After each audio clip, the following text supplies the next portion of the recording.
छात्र छात्रा, आज हम कक्षा 9वीं के सामाजिक विज्ञान विषय में अध्याय 4 के बारे में आपको अध्ययन करवाएंगे। अध्याय 4 भारत अफवाह तंत्र, भारत और अफवाह तंत्र। तो हम अब देखेंगे अध्याय 4 के बारे में अध्ययन करने वाले हैं। तो देखिए कि इसका अंकों का विभाजन, अध्याय 4 और अध्याय 5 मिलकर के अंकों का विभाजन होता है। दोनों पार्ट मिलकर के 4 नंबर के क्वेश्चन आंसर पूछे जाएंगे।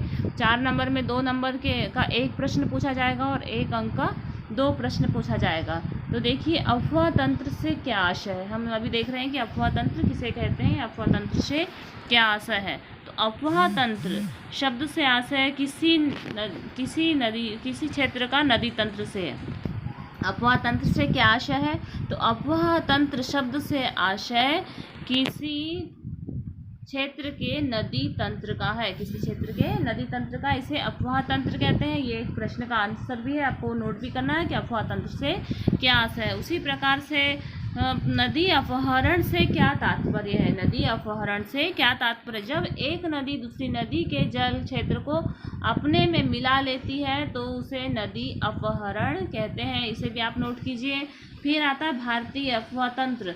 तो भारत की जो नदियां हैं 2 प्रकार के से निकलती हैं। तो देखिए हिमालय की नदियां और प्रायद्वीप की नदियां, हिमालय से निकलने वाली नदियां और प्रायद्वीपी नदियां। तो हिमालय से निकलने वाली नदियों के बारे में अध्ययन कर रहे हैं। हिमालय से निकलने वाली सबसे पहली नदी है सिंधु नदी तंत्र। तो सिंधु नदी की लंबाई देखिए तो 2900 किलोमीटर है। सिंधु नदी की लंबाई कितनी है, तो 2900 किलोमीटर। और उसका उद्गम स्थल है, सिंधु नदी तिब्बत के मानसरोवर के पास से निकलकर पश्चिम की ओर बहती है और जम्मू कश्मीर के लद्दाख जिले में 500 मीटर ऊंचाई पर एक सुंदर दार्शनिक गार्ज बनाती है। तो सिंधु नदी कहाँ से निकलती है, तो सिंधु नदी तिब्बत के मानसरोवर नामक स्थान से निकलती है। सिंधु नदी की हम 5 सहायक नदियों के नाम बता रहे हैं। ये प्रश्न भी है, आपको इसका उत्तर भी याद करना है।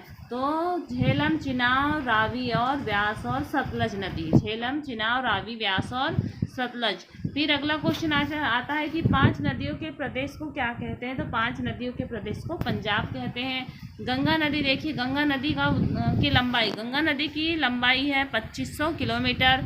उद्गम स्थल गंगोत्री की हिमानी से निकलती है गंगा नदी। और प्रश्न आता है कि गंगा की सहायक नदियों के नाम लिखिए, तो यमुना, घाघरा, गंडक और कोसी। ये क्वेश्चन पूछे भी जाते हैं सहायक नदियों के बारे में। तो यमुना, घाघरा, गंडक और कोसी है गंगा की सहायक नदियाँ। फिर आता है ब्रह्मपुत्र नदी तंत्र, ब्रह्मपुत्र नदी तंत्र। तो ब्रह्मपुत्र नदी का उद्गम स्थल कैलाश पर्वत के मानसरोवर झील से निकलती है ये, और भारत में इसकी लंबाई 1400 किलोमीटर है।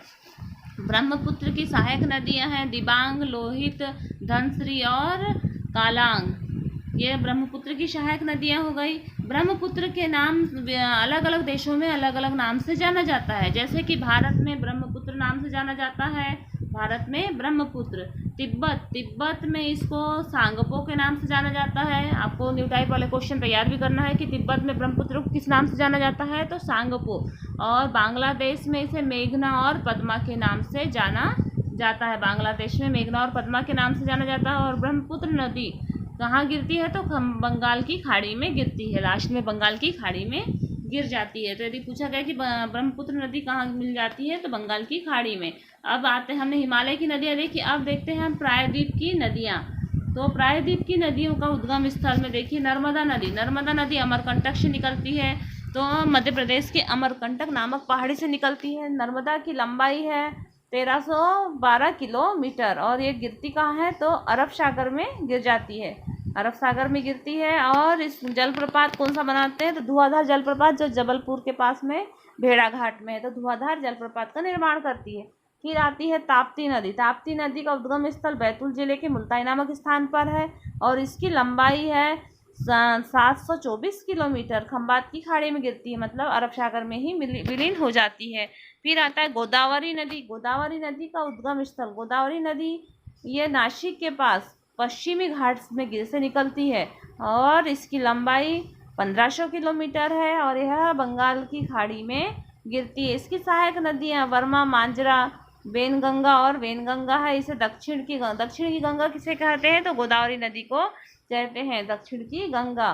फिर आता है महानदी। महानदी छत्तीसगढ़ के उच्च भूमि के सिहावा नामक स्थान से होती हुई निकलती है और इसकी लंबाई है 858 किलोमीटर। और महानदी पर कौन सा बांध बना है, तो हीराकुंड बांध महानदी पर बना है, हीराकुंड बांध बना है महानदी पर। फिर आता है कृष्णा नदी। कृष्णा नदी का उद्गम स्थल यह महाराष्ट्र के महाबलेश्वर के निकट से निकलती है और इसकी लंबाई है 1400 किलोमीटर। सहायक नदियाँ इसकी है कोयना, पंचगंगा और घाटप्रभा, भीमा और मूशी और तुंगभद्रा कृष्णा नदी की सहायक नदियाँ हैं। नागार्जुन सागर बांध कृष्णा नदी पर निर्मित है और अल्मीटा बांध कृष्णा नदी पर निर्मित है। इसी प्रकार से आती है कावेरी नदी। तो कावेरी नदी का उद्गम स्थल कुर्ग की ब्रह्मगिरी पहाड़ी श्रृंखला से होती है और इसकी लंबाई कितनी है, तो 760 किलोमीटर है। इसकी सहायक नदियाँ हेमावती, अमरावती और भवानी इसकी सहायक नदियाँ हैं। क्वेश्चन यदि पूछा कि शिव समुद्रम बांध किस नदी पर बना है, कि शिव समुद्रम जलप्रपात किस नदी पर है, तो शिव समुद्रम जलप्रपात कावेरी नदी पर है। इसी प्रकार से भारत की प्रमुख झीलें हैं। भारत की प्रमुख झीलें देखिए, उलर झील। उलर झील कहाँ है, तो जम्मू कश्मीर में है। लोनार झील कहाँ है, महाराष्ट्र में है। चिल्का झील उड़ीसा में है। कोलेरू झील आंध्र प्रदेश में है। पुलिकट झील तमिलनाडु में है। और उत्तराखंड में कौन कौन सी झील है, तो नैनीताल, भीमताल और राक्षसताल। और राजस्थान में है सांभर झील। राजस्थान में सांभर झील, यह खारे पानी की झील है सांभर झील। अब एक चीज़ आती है कि भारत के 5 प्रमुख झीलों के नाम। अभी हमने झील देखे, कौन सी झील कहाँ पर है, तो प्रमुख झील है बुलर झील, लोनार झील, चिल्का झील, कोलेरू झील और पुलिकट झील। 5 झीलों के नाम लिख लिए। अरब सागर में गिरने वाली नदियाँ तो नर्मदा और ताप्ती है, अरब सागर में गिरने वाली नदियाँ। इस प्रकार से हमने अफवाह तंत्र में नदियों के बारे में अध्ययन किया।